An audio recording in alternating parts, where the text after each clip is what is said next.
How's it going, people? Welcome back to the channel and welcome to a video on 10 cheap and fun cars that you can buy for under £1,000. Now, I've done £10,000, I've done £5,000, I've done £2,000, and today we're going to try and do the £1,000 mark. This is for those of you that really want to have some fun in your cars, but the budget is limited. And all of these cars, yes, whilst they may be cheap and potentially have problems and all that kind of stuff, they offer fun driving for under £1,000. There may be budget for spares and repairs and all that kind of stuff. And don't forget I'm in the UK, so prices in other countries may differ. Let me know in the comments down below, if your budget was £1,000, what car are you getting? It doesn't have to be from this list. Any car, £1,000, what car is it? Remember to hit the like button if you enjoyed this video. Similar to one of my previous videos, if this video gets 15,000 likes, I will buy one of these cars and see how bad it is at £1,000. Although, to be honest, I did do that with my MX-5, which was also £1,000. Subscribe as well if you're new. Without further ado, let's get into the video.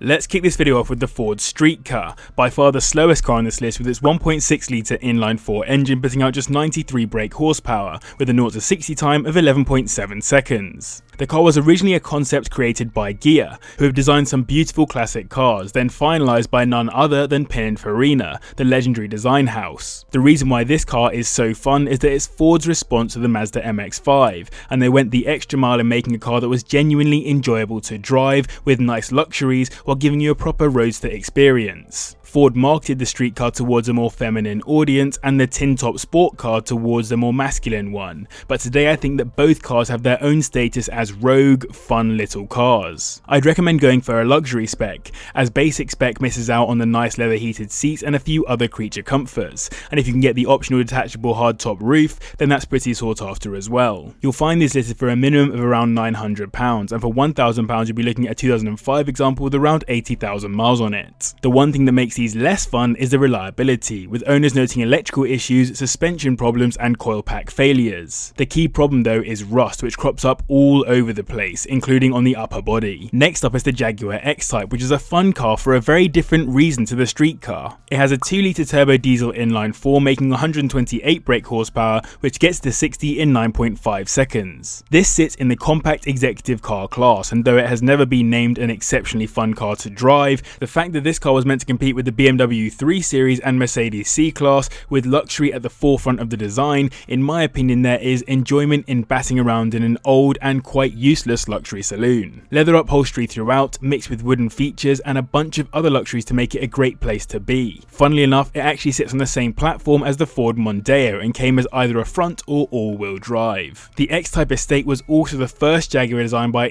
Callum, who has designed many legendary cars both before and since, including other Jags like the F-Type. £800 is the lowest that I could find these listed for, and for £1,000 you'll find 2002 examples still with very high mileage. The general recommendation is that you should get later models of these, as the early ones had horrendous build quality issues which latter ones generally didn't. The automatic gearbox is the most known issue with this car, and there are a bunch of other build quality problems to be aware of. In 8th, we have a staple car, the first generation new Mini Cooper, of which there are plenty available for under £1,000, starting at £400 for ropey examples, while £1,000 will get you a 2004 model with around 90,000 miles on the clock. This little German recreation of a British icon has a 1.6 litre inline-4 engine, making 115 brake horsepower, which gets to 60 in 8.8 seconds. I've proven in previous videos that this car has really cheap insurance, which is always a bonus for younger drivers, and though it isn't quite as sporty as the supercharged Cooper S, it is somewhere in the middle between the 1 and the S. As it's a Frank Stevenson design, it's almost a certified future classic, not anytime soon of course, but watch how in 40 years we look back on these fondly for being fun and cheap little runarounds. They're known for being little go-karts for the road, and though I'd argue there are more go-karty cars, they are fun to drive. Good thing about these is owners attest to their reliability, and the Tritec engines are strong as long as the cooling system is well maintained. Older Rover gearboxes are a bit sketchy, so aim to get a newer example with a Getrag box. Along the same lines as the Mini, we have the original Suzuki Swift Sport, which has a 1.6 litre inline-4 engine with variable valve timing, putting out 123 brake horsepower, which gets to 60 in 8.6 seconds. Like the Mini, these are cheap to insure and cheap to run, but have solid reliability, with owners mentioning that they've done well over 150 to 200,000 miles on these, though rust has been an issue in some cases. The car was built to be very capable capable from factory with stiffened sport suspension paired with larger disc brakes all around to help with cornering and stopping power. Add on the sporty features like the more aggressive body kit, the 17-inch alloys and the twin exit exhaust, as well as Recaro bucket seats on some examples, and you've got a properly nice warm hatch, particularly for younger drivers. This performance has helped it to become a staple car used in some one-make race series here in the UK. I think if you're after hot hatch style fun for an absolutely minimal budget, this is the one to go for. That said, these are very hard to find for under £1,000, but not impossible, and I've seen a few listed from around the £900 mark in working order. The Mark IV Golf GTI is arguably the least most loved generation of all the hallowed GTIs, and being perfectly honest, I'm not a huge fan myself. That said, when else are you going to find a GTI starting at around £850 for high mileage examples? If you're lucky, for that money you'll get yourself the 1.8 litre turbocharged inline-4 engine, which puts out 150 brake horsepower and takes the car to 60 in 8.2 seconds, but most of the GTIs available at under £1,000 are the 2 litre examples with way less power. Although I do think this car is a fun one to own, as it is a GTI and it offers a good platform for modifications or maybe your first project car, the reason why it's not a hugely popular generation of GTI is that VW opted for comfort instead of sportiness as the primary focus for this car. Add on the fact that many of the basics that tie GTIs together, like the red line across the grille, the tartan interior and the over badging, isn't actually included. The 1.8T engine is well known at this point, and though mass airflow sensors are a known issue, generally these cars are cheap to get parts for as they're so readily available. In this video, if you are, remember to hit the like button. As I said, 15,000 likes and I'll buy a £1,000 car from this list and see what it's like. And I'm trying very hard to hit 100,000 subscribers by the end of this year, and I'm so close. So if you hit the subscribe button, I would really appreciate it. If you've ever been to the Nürburgring, the one thing you'll see many of is 3 Series BMWs. E36s and E46s in particular, almost irrespective of spec.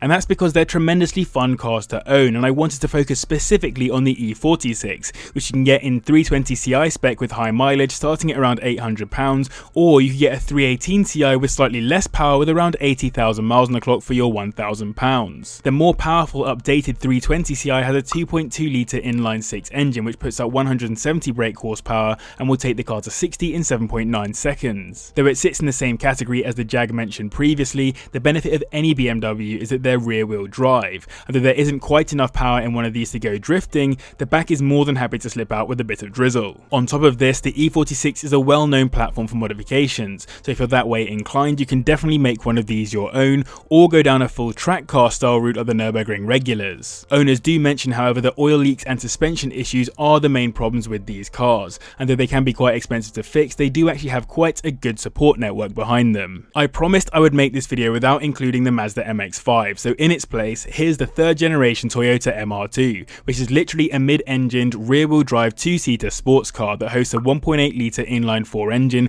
making 138 brake horsepower and a 0 to 60 time of 7.7 seconds. This MR2 is massively different to previous generations in that it's a convertible and more along the lines of an MX-5 competitor. The chief engineer literally said that it's all about fun, as he said the engineers wanted true driver enjoyment as the foundation of the car's design. He even went as far as saying he wanted it to be as simple as possible to enable consumers to customize it themselves. You have to love Japanese car companies sometimes. Though many have said its handling goes out of the window in wet weather, it's clearly capable enough, as it's used in one make series here in the UK with 750 Motor Club, with limited modifications. These used to go for well under £1,000, but with the recent car value bubble, £1,000 is around the minimum that you'll find one of these listed for now. Being a Toyota, it of course has a generally positive reliability record, but do be aware that many of these will have been abused and plenty have been crashed. If you're an avid viewer of my channel, you'll have no doubt seen my dad's Peugeot 206 WRC project car, and if you haven't seen it, go check it out, which has cost tens of thousands of pounds to produce. However, for under £1,000 you could get yourself a 206 GTI instead, and save yourself the hassle of becoming an expert on building rally cars. There aren't many at under £1,000, but every so often they do pop up with high mileage. These benefit from a 2 litre inline-4 engine that makes 180 brake horsepower, taking them from 0 to 60 in 7.5 seconds. If you're a viewer in Europe, you'll know this car as the 206 RC instead, and the idea behind the car was to provide a hot hatch that would capitalise on the great successes that Peugeot were having in the World Rally Championship at the time, not dissimilar to the idea behind the 205 GTI from the Group B era. Of course, it has the standard hot hatch sporty setup, with the short shift gearbox, 17-inch alloys, racing bucket seats and a sportier body kit with twin exit exhausts. The main problem with these, however, is even owners on forums tell you not to buy one. There are too many issues for me to list in this video, but lots of people mention the electrical gremlins as being the key problem. Taking second on this list is a car with a slightly sketchy engine, but is great fun nonetheless, the MG-F. That engine is a Rover K Series 1.8 litre inline-4 engine with variable valve control that puts out 142 brake horsepower and does 0 to 60 in 7 seconds. But I should point out straight away that the Rover K Series engines are not known for their reliability. In fact, they're mostly known for their head gasket failures, which isn't fun. I've mentioned the MG-TF in previous videos, but the MG-F is the predecessor, and again it's a mid-engined rear-wheel drive sports car like the MR2 mentioned previously. It was praised for its handling thanks to hydrogas suspension, which is a pretty cool addition, and was facelifted in 1999 with a few changes to the styling. However, head gasket failure remained an issue throughout, which many have speculated is a result of the car being mid-engined and therefore more difficult to cool. Maybe if you get one, just remove the bonnet entirely. £800 the minimum that I could find these listed for, and I found a reasonable example with 80,000 miles on the clock for £1,000. Also watch for corrosion on these and check the power steering still works, as it's known to fail. Taking the top spot is a car that I think is starting to age relatively well, the Mercedes SLK, which has a 2.3 litre supercharged inline-4 engine which puts out 197 brake horsepower, taking the car to 60 in 7 seconds, matching the MG. Though it was named a hairdresser's car, over time it has certainly been dropped by the hairdressers and for a while kinda sat in no man's land. Prices have been at rock bottom for such a long time now, with £850 being the minimum that I could find these listed for,